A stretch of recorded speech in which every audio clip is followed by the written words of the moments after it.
Hello, नमस्कार, वड़कम, सत श्री अकाल, आदाब। आप सुन रहे हैं बचपन के पिटारे से।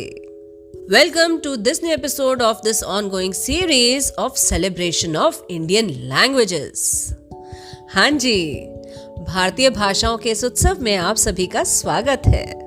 और अब ज्यादा देर किए बगैर let me introduce you to today's special guest. Today we have with us Miss Lavanya Prasad, the founder of Talescope. I have seen her perform live, and what an amazing performer she is!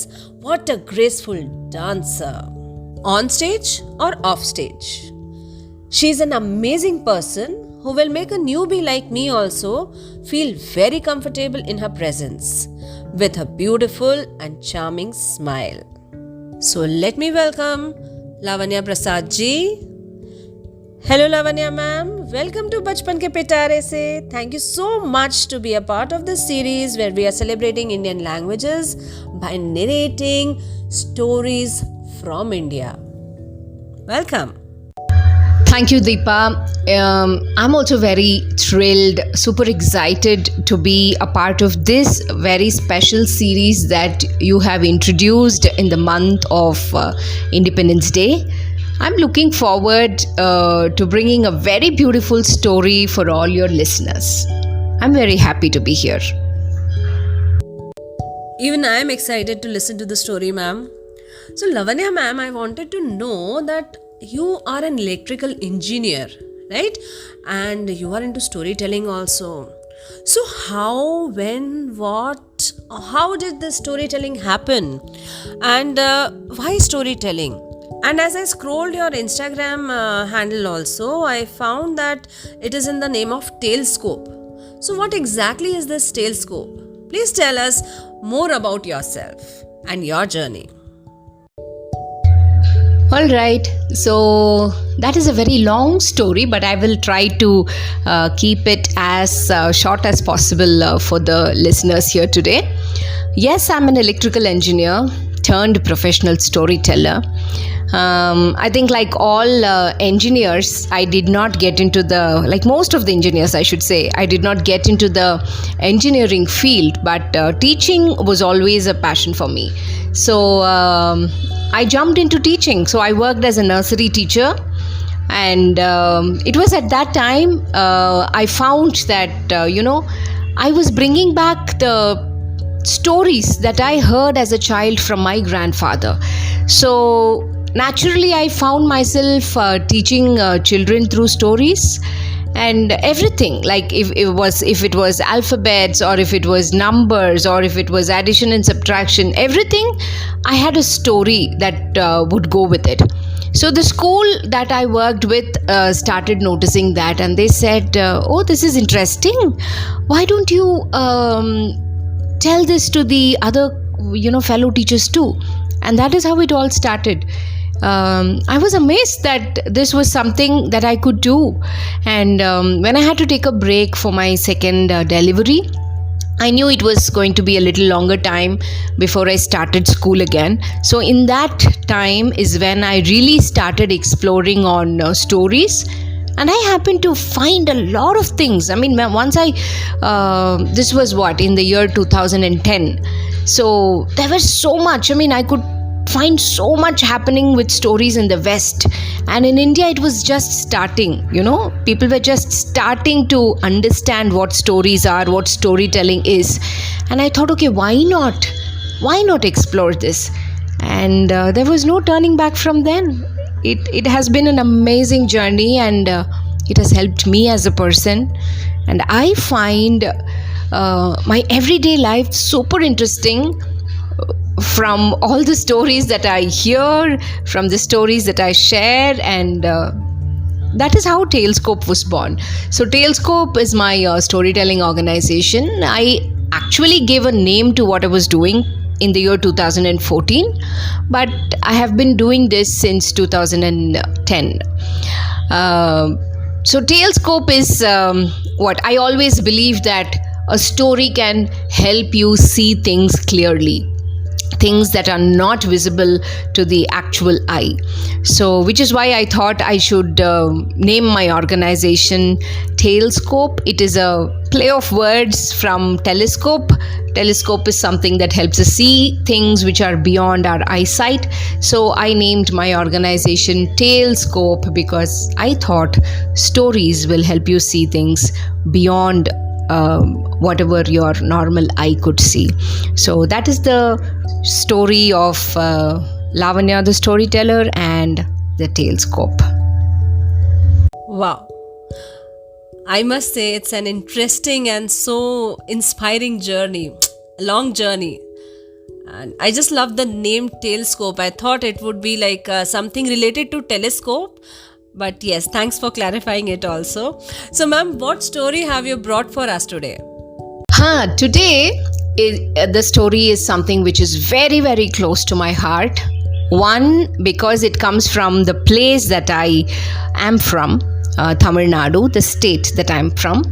And number two, since it is also the month of independence, I thought, why don't I get in a story of an unsung warrior who fought with the British and did the best that she could do. Yes, I'm going to talk about a woman warrior from the state that I come from, Tamil Nadu. A very inspiring story which I feel that every woman should hear. It has got so much in it. I think I will not give it away everything right now because you should listen to the story. 415 years before today, the year was 1608. In the month of August, the Britishers set their foot for the very first time in India. Mesmerized they were to look at the beauty and the wealth of the country, and they could not go back without the thought of coming back and making India their own. 100 years later, in the early 18th century, the dreams of the Britishers had started to happen. King Vijayaranga Chokkanatha Nayakar, the ruler of the Tunga Nagaram Madurai, was having sleepless nights. The unusual harmony that existed between his 72 palayams or the sub-kingdoms was no more. The Britishers, they had played very well, targeting the unity, creating distances, and hence the discrepancy. In the year 1730, with the help of Arcot Nawab, the Britishers easily took over Madurai by schemingly killing the king when he went to the temple to pray. In the same year, about 100 kilometers from the city of Madurai in the district of Ramanathapuram, was born a baby girl to Raja Chellamuthu Sethupathi and Muttammal Nachiar. கேட்டியளா செய்திய? நம்ம ராஜாவுக்கும் ராணிக்கும் பொட்டப்பிள்ளை வந்திருக்காமல்ல? So பாவம். While some pitied that the firstborn of the king was a girl, others were proud. அத்தாச்சி, பொட்டப்புள்ள அது இதுன்னு என்ன பேசுறீங்க? எங்க இளவரசி யாருன்னு தெரியுமல்ல? கத்தி குத்து சண்டை, வீரச்சண்டை, யானை ஏத்தம், குதிரை ஏத்தம், வீச்சருவான்னு பிரமாதப்படுத்தி போடுவாங்கல்ல எங்க Velu நாச்சியா. Velu Nachiar was her name, the princess of Ramanathapuram, who was trained in the warfare like any other prince would be. While she was just 16 years old, her hand was given in marriage to the king of Shivagangai Chimai, Muttuvaduganathar. She not only was the queen to the land, but an elder daughter to most of the families in her land. She was so well versed in the political affairs that the king would not make a political decision without consulting with the queen. Such was her fame.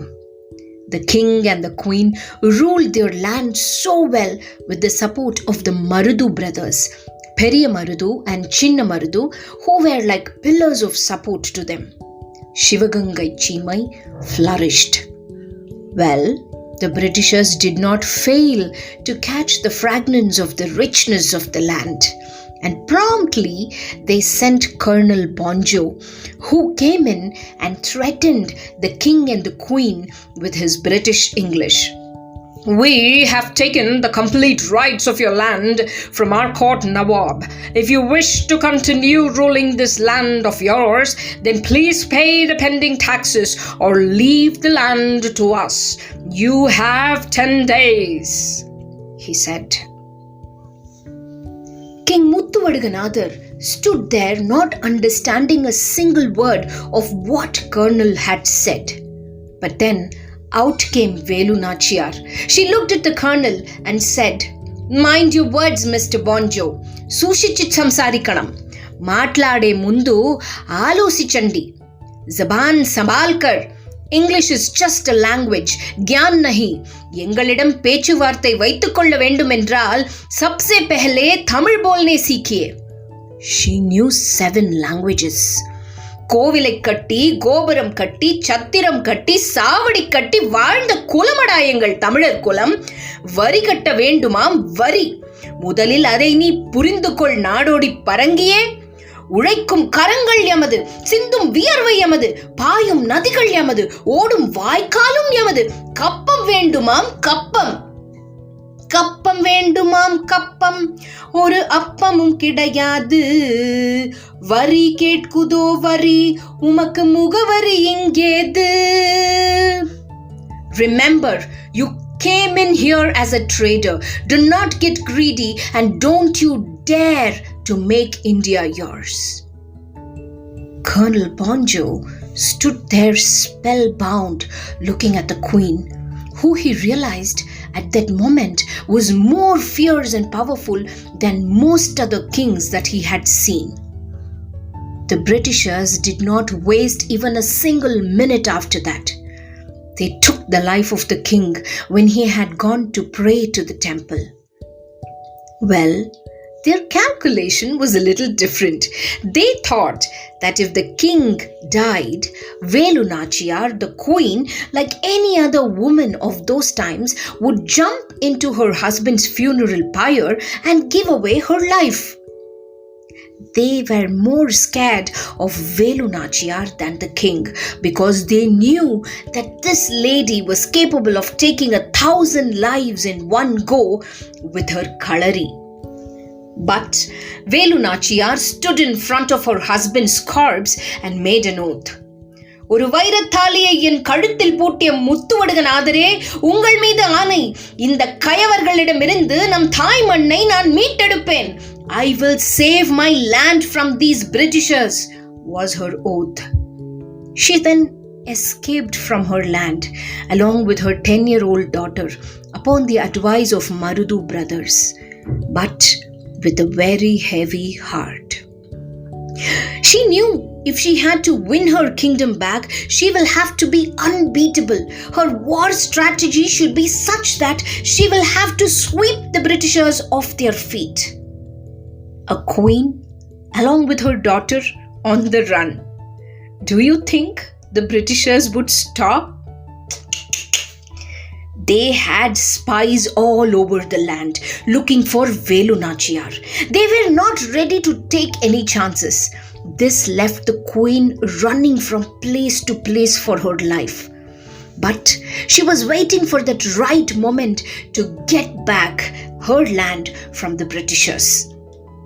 It was during one such time when she was on the run, she grew really tired and was lying in the forest floor, panting, dying of thirst and hunger, holding her dear life and crying for help. Help did come in the form of a shepherdess named Udayal, who took the queen, fed her and saved her life. The grateful queen resumed her journey. But fate had other plans for Udayal. She was tortured by the Britishers to give the whereabouts of the queen. But the brave shepherdess chose to give her life away instead. That was the first true sacrifice in the Shivagangai Chimai war. When Velu Nachiar came to know of this sacrifice, her heart bled. But it also led her to think of something that no one had thought of before: to bring the women power of her land together. For she was very sure that the courage and valor of Udayal was something that was present in every woman of her land. Velu Nachiar was in constant touch with her land. Over the next 8 years, slowly she brought in the women from her land to create the first women army of over 5,000 women soldiers. The Udayal Padai, she named it after the shepherdess who sacrificed her life for the land. All this without the knowledge of the British. Looking at her determination, the neighboring kings offered support, but the biggest support came from Hyder Ali, who was already giving a very tough time to the British in Mysore. He offered to Velu Nachiar 12 birangis, 500 rifles and 5,000 foot soldiers. Now all they had to do was to wait for the right time. The Queen requested Hyder Ali to declare the Anglo-Mysore War to divert the attention of the Britishers. With the help of the Marudu brothers and her Udayal Padai, the Queen marched towards her land, deciding to attack the British from all the three sides. From the left will be attacking Periya Marudu, from the right will be attacking Chinna Marudu, and she, the Queen, will attack from the center. That was the plan. But entering Shivagangai Chimai was not an easy task, because it was the time of Navratri. Since it also was the Anglo-Mysore War, half of the Britishers had gone to help the Britishers in the war. And so the remaining were given strict orders to stay absolutely alert to avoid any mishap.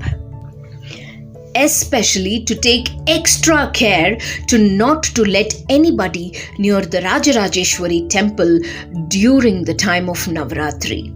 Because right beside that temple was the Britishers' weapon repository.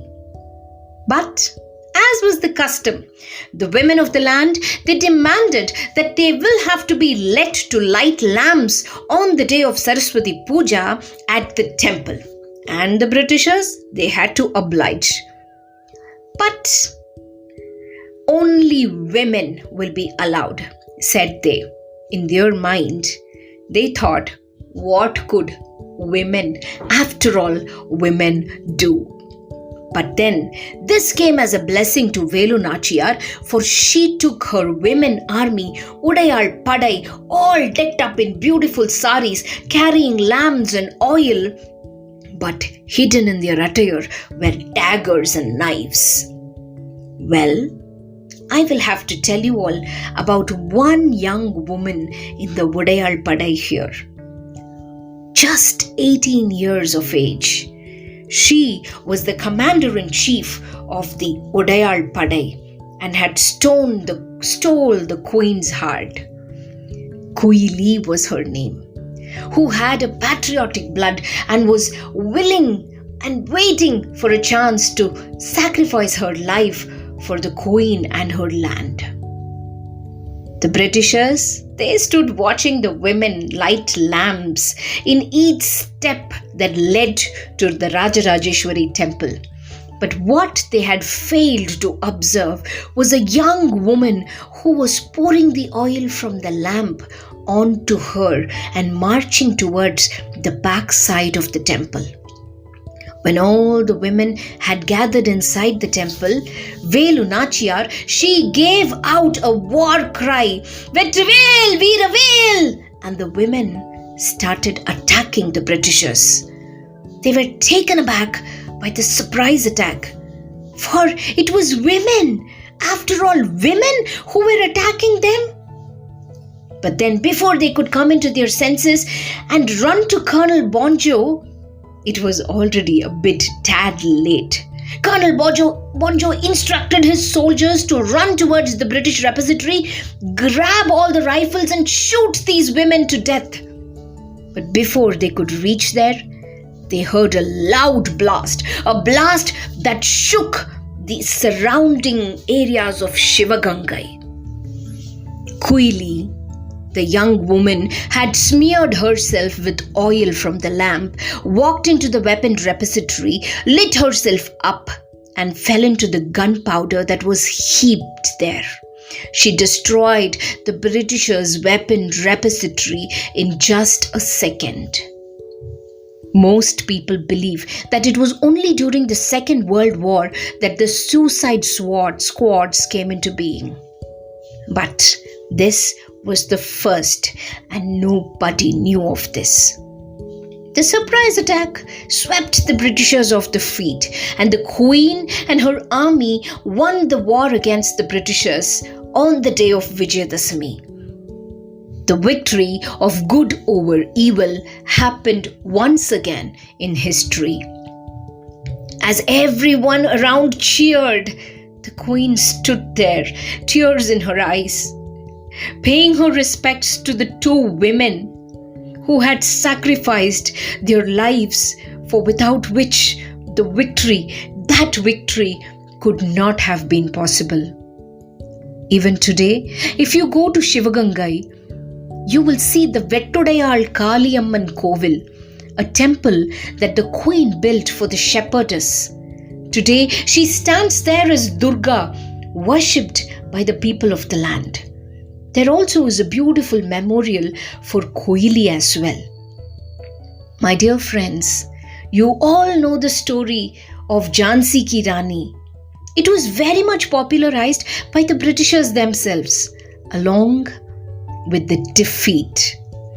But not many know of this rebellious queen who was the first to fight against the British and also win her land back. She ruled her land from 1780 to 1789.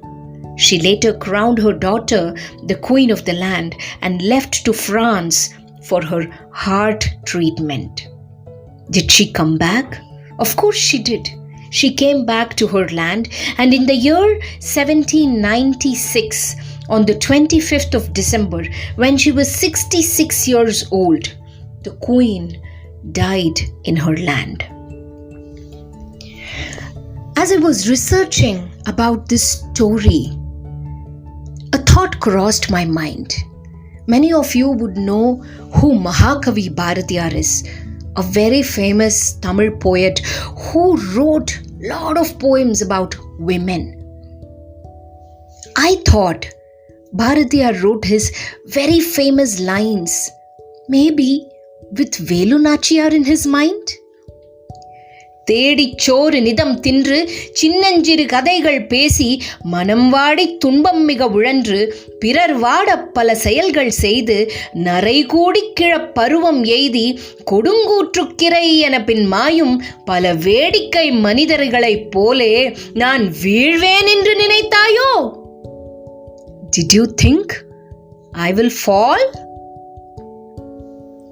That is the story of Queen Velu Nachiar. Thank you so much for listening. What a strong lady she was. I feel goosebumps. Velu Nachiar. I actually never knew about this queen. I had heard about the other queen from south and Rani Lakshmi Bai, but bringing the story of Rani Velu Nachiar is indeed great.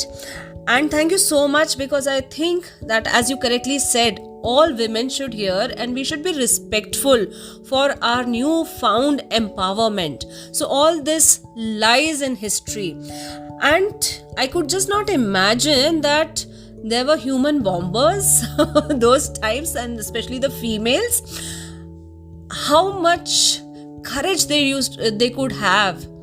And you also mentioned that Rani traveled to France for her treatment. So in those days, could the people travel Or maybe it was just because she was a queen, she traveled, and the time period that you mentioned was something around 1790s.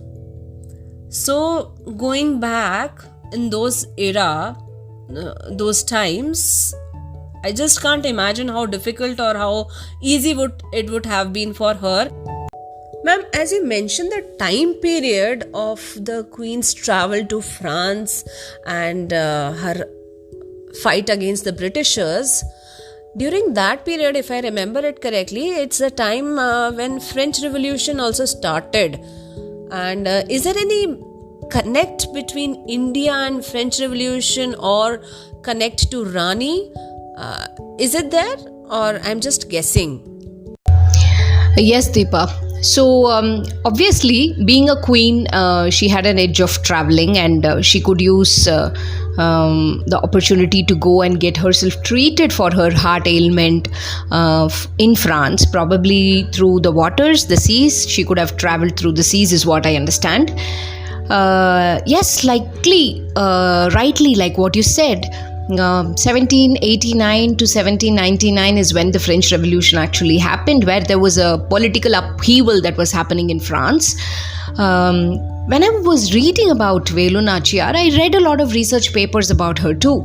I mean, to get this thing, whatever I presented to you today, in just 15 minutes, I had to spend almost 4-5 months researching on the Queen and trying to get in what I can tell about the Queen. There is so much more to this lady. There are papers that are written. People have done PhDs on this lady. So just imagine the power that she should have had and the valor with which she should have worked.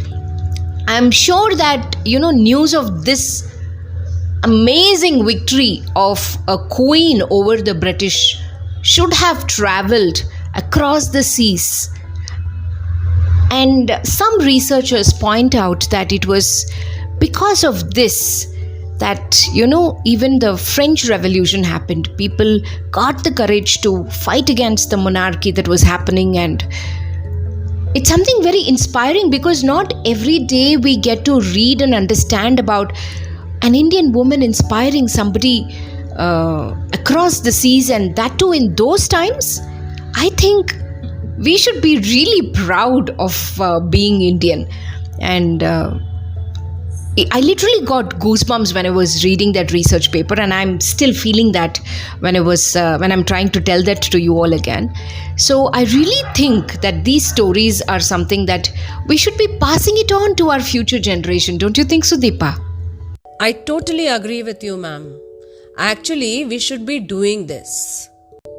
And that was the whole idea behind starting this series, so that we can gather many stories from our history, from our culture, so that we can understand each other better and pass on this legacy to our kids who hardly know about all these sacrifices. We are easily living a comfortable life this era, right? But then hardly do we know about the sacrifices that the previous generations have done to make the life better for us. And I'm really proud to be an Indian woman. And as you correctly said, even I have goosebumps right now. And when I heard about this story, it's like, this has to be told to everyone. This should reach as many people as it can. So thank you so much for this story, ma'am. And yes, you brought in Tamil dialect, the Tamil language also into it, and we could understand the emotion behind it. So thank you so much. And before going, ma'am, one request. Could you please share your social media handles so that people can follow your work and where they can listen to your stories as well? Sure, Deepa. So it has been a wonderful experience for me also to bring in Rani Velu Nachiar to your beautiful podcast.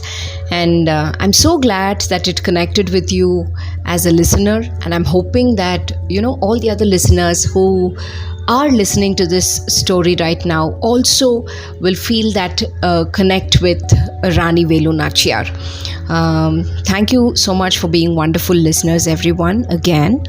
And you can follow my work through my website. It is talescope.in, or my Facebook page, which is also in the name of Talescope. I also have a YouTube channel that is Talescope Bangalore, where I keep posting stories that is open to public who can come and listen to stories. So there are a lot of things that I do. I mean, stories in English, stories in Tamil. I also do fun little ways of teaching Tamil through stories and games and songs. And I also bring in topics like this, stories about Velu Nachiar or folk tales. So that is the place that I explore.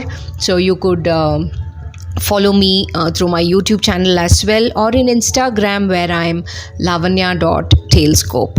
I hope to connect with you all the listeners soon, and looking forward to your other episodes too, Deepa. Thank you so much for inviting me to be a part of this. The pleasure is all mine, ma'am. Thank you so much for sharing this amazing story, and I'm sure the listeners will also feel the connect the way we feel it. And yes, it's time to say goodbye, but before I say goodbye, let me remind you that Bachpan Ke Pitare Se will be back again very soon with another interesting story from a different part of India. And yes, if you are listening to us on Spotify, you can always share your comments and feedback through a voice message also. You can also share your feedback in the comments on the Instagram or Facebook page of Bachpan Ke Pitare Se. And yes, there is another interesting thing on Spotify, so don't forget to check out the description of the episode, and looking forward to interact with you through your answers to the questions and the poll that you will see in the description details. Yes, this was the new thing that I was talking about. You can also connect to me at bachpankepitare@gmail.com. I guess that's all for this episode, and it's Deepa signing off for today. Stay safe, stay healthy, and keep listening to Bachpan Ke Pitare Se. Have a good day. Thank you.